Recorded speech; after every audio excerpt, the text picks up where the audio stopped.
அஸ்ஸலாமு அலைக்கும் வரஹ்மத்துல்லாஹி வபரகாத்து. அன்பான அனைத்து உறவுகளுக்கும் இனி இரவு வணக்கம். குளோபல் மார்க்கெட் மொத்தமாக மிகப்பெரிய ஒரு வீழ்ச்சியை சந்திச்சிருக்குது. அது சம்மந்தமான தகவல்கள் வெளியாகி இருக்கக்கூடிய இந்த சூழலில் நாங்கள் தான் அடித்தோம். ஒஃபீஷியலாக வந்து, அதாவது பப்ளிக்காகவே வந்து ஐஆர்ஜிசி அனௌன்ஸ் பண்ணியிருக்கிறாங்க, நாங்கள் தான் அடித்தோம். லிபியாவில் எண்ணெய் கிணறுக்கு அடித்தது நாங்கள் தான். அதை பப்ளிக்காக வெளிக்கொண்டு வந்திருக்கிறாங்க ஒரு பக்கம். இன்னொரு பக்கம், கப்பல்கள் ஏதாவது உள்ள நுழைந்தால் அந்த கப்பல்களுக்கு தகுந்த பாடம் கற்றுக் கொடுப்போம்.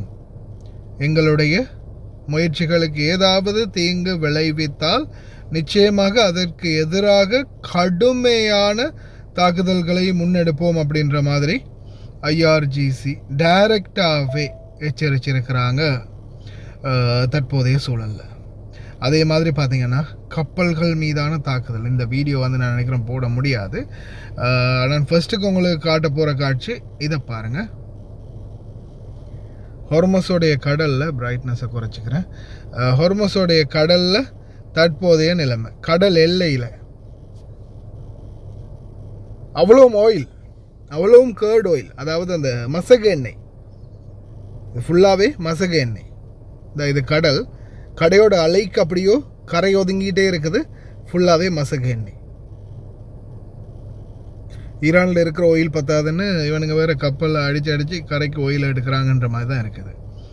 அதே மாதிரி இன்றைக்கி லிபியாவுடைய ரிஃபைனரியில் நாங்கள் தான் தாக்கினோம் அப்படின்றத உத்தியோகபூர்வமாக அறிவிச்சிருக்கிறாங்க ஐஆர்ஜிசி.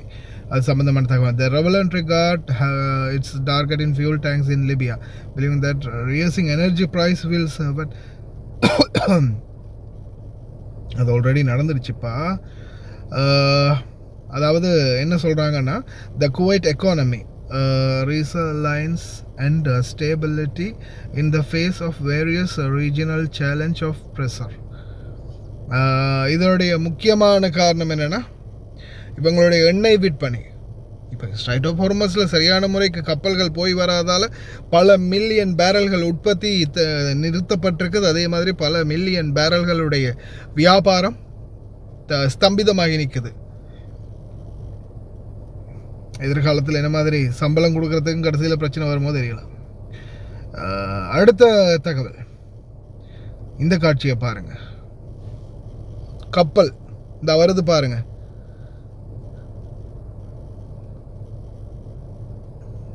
கப்பல் நிறுத்தி இருக்குது. சரியா, நிறுத்தி இருக்கக்கூடிய கப்பலில் அந்த படகு வந்து, அவங்களுடைய படகு வந்து எப்படி தாக்குது பாருங்க. அவ்வளவுதான். அந்த படகுலையே கேமரா போட்டு வச்சுருக்கானுங்க. அதையும் வந்து ரியலைஸ் பண்ணி அதை வீடியோவாக வந்து பப்ளிஷ் பண்ணியிருந்தாங்க. இந்த பாருங்கள், போய் முட்டுதா, முட்டினதோட சரி, அது தூரமாக இருந்து வீடியோ கூட எடுத்து பப்ளிஷ் பண்ணியிருக்கிறாங்க. Relevant record.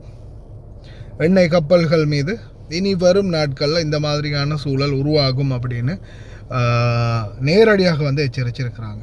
அதே மாதிரி டொனால்ட் ட்ரம்ப் வந்து கொஞ்சத்துக்கு முன்னாடி தான் தெரிவித்தார், ஃபுல்லாகவே எங்கள் கண்ட்ரோல். ஆனால் இதை பார்த்தா உங்கள் கண்ட்ரோல்லையாக இருக்கிற மாதிரி தெரியுது.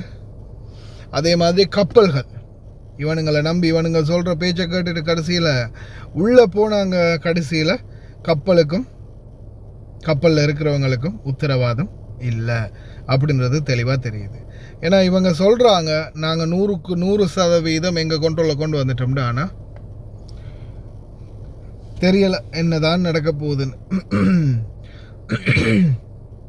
ஆனால் இப்போதைய சூழலில் பார்த்திங்கன்னா, லிபியாவில் நடந்த ரிஃபைனரி அட்டாக், அதே மாதிரி கப்பல்கள் மீதான எச்சரிக்கை, ஸ்ட்ரைட் ஆஃப் ஹார்மஸை தொடர்ந்தும் அவங்க கட்டுப்பாட்டுக்குள்ளேயே தான் வச்சிருக்கிறாங்க அப்படின்றத வெளிப்படுத்துது. கப்பல்கள் எதுவுமே, கப்பல்கள் வரல, மேரிடைம்ஸ் நேவிகேஷனை நான் தொடர்ந்து பார்த்துக்கிட்டே தான் இருக்கிறேன். இந்த ஃப்ளைட் நேவிகேஷன் இருக்கு இல்லையா, ஃப்ளைட் எங்கே பறக்குது வருதுன்ற மாதிரி ரேடார் நேவிகேஷன் இருக்குது. மேரிடைம் நேவிகேஷன் வந்து கடல் கப்பல்களுடைய லைனுக்கு நேவிகேஷன் இருக்குது அந்த மேப். அது வந்து பேமெண்ட் பண்ணி தான் அந்த நேவிகேஷன் பார்க்க முடியும். அந்த அப்ளிகேஷனில் நான் செக் பண்ணும்போது அதை இப்போ ஒஃபிஷியலாக அந்த மீடியாக்களில் பப்ளிஷ் பண்ணுறதுக்கு அலவுட் இல்லை. அதில் செக் பண்ணும்போதும் கப்பல் ரூட் எதுவுமே கப்பல் ஒன்றுமே போகிற வரதை காணலை. எல்லாமே நங்கூரமிட்டு தான் நிற்குது வெளியில், ஹார்மஸுக்கு வெளியில். என்ன தான் நடக்க போகுதுன்னு தெரியல. ஆனால் நிலைமை மீண்டும் மோசமாக மாறி இருக்குது. உத்தியோகபூர்வமாக அறிவிச்சிட்டாங்க, நாங்கள் தான் தாக்கினோம் அப்படின்றது. கப்பல்களை நினைச்சாலே கவலையாக இருக்குது. எங்கே போய் முடிய போகுதுன்னு தெரியல, பார்ப்போம். அதே மாதிரி தான் எக்கானமி மிகப்பெரிய அளவில் எண்ணெய் உற்பத்தியில் மிகப்பெரிய அளவில் ஒரு வீழ்ச்சியை சந்திக்குது அப்படின்ற மாதிரி தெரிவிச்சிருக்கிறாங்க share market and oil trading. பார்க்கலாம், பிரார்த்தனை பண்ணுவோம். في منطقة شهدت خلال السنوات الماضية أزمات متلاحقة من تقلبات أسعار النفط إلى اضطرابات التجارة والملاحة وسلاسل الإمداد، برهنت الكويت على قدرة عالية في حماية اقتصادها والحفاظ على استقراره. هذه القدرة لم تأتي من النفط وحده، بل من سياسات طويلة المدى بدأت مبكرا بتنويع مصادر القوة الاقتصادية. فمنذ عام 1953 تستثمر الكويت فوائضها في الأسواق العالمية، واليوم تمتد استثمارات الهيئة العامة للاستثمار إلى القارة الأمريكية وأوروبا وآسيا والأسواق الناشئة، بما يوفر للكويت مصادر دخل واستقرار تتجاوز حدود الاقتصاد المحلي.